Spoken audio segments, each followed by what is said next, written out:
বিল্লাহি মিনাশ শাইতানির রাজিম। বিসমিল্লাহির রহমানির রহিম।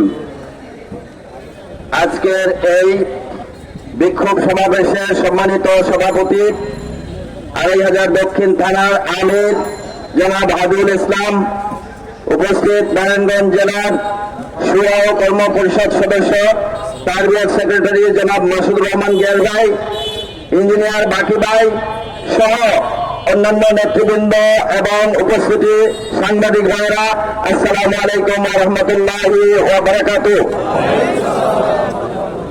আপনারা জেনেছেন আমরা ৫ দফার দাবিতে আজকে এই বিক্ষোভ মিছিলে সামিল হয়েছি। আমাদের মোহতারাম সভাপতি ৫ দফা দাবি কি কি পরিষ্কারভাবে আপনাদের সামনে তুলে ধরেছেন।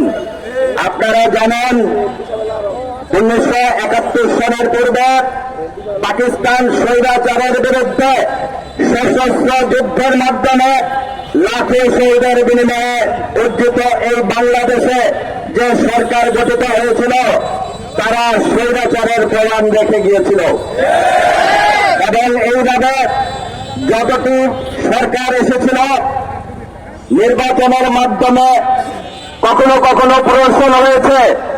ওই সরকারগুলোর মধ্যে বিরোধী মত দলনের জন্য তারা বহু লোককে প্রাণ দিতে হয়েছে। আমরা কি চাই আবারও ৭১-এর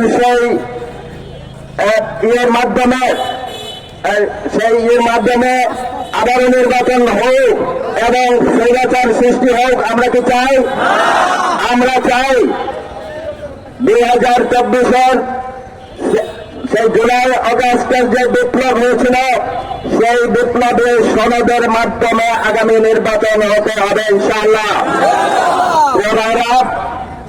আমরা আরো চাই এই স্বৈরাচার যদি আমাদের দেশ থেকে উৎখাত করতে হয় তার সর্বশ্রেষ্ঠ হাতিয়ার হচ্ছে পিয়ার পদ্ধতিতে নির্বাচন।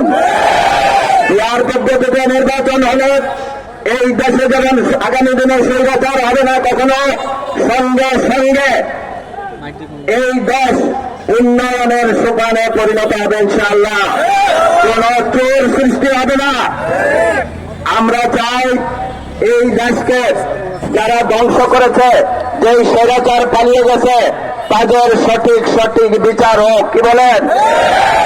এরপরে আমরা যেটা চাই এই দেশে যারা এই স্বৈরাচার সৃষ্টির সবচেয়ে বড় হাতিয়ার সেই জাতীয় পার্টি এবং ১৪ দল নামে গণশত্রু, এদেরকে অবশ্যই নিষিদ্ধ করতে হবে।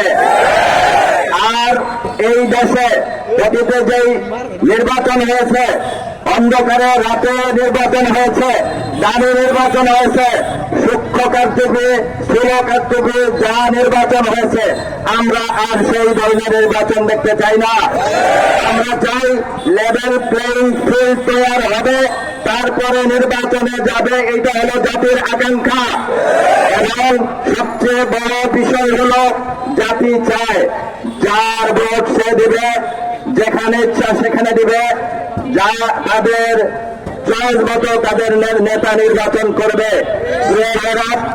সেজন্য আসুন আমরা এই ৫ দফা দাবি আদায় না হওয়া পর্যন্ত ইনশাআল্লাহ ময়দানে থাকবো। ইনশাআল্লাহ ময়দানে থাকবো। সবাই রাজি আছেন? আলহামদুলিল্লাহ। আমি আমার এই সংক্ষিপ্ত বক্তব্য শেষ করলাম, সময় বেশি নাই। আমরা এখনই ইনশাআল্লাহ মিছিলে যোগদান করব। সবাইকে আসসালামু আলাইকুম ওয়া রাহমাতুল্লাহি ওয়া বারাকাতুহু।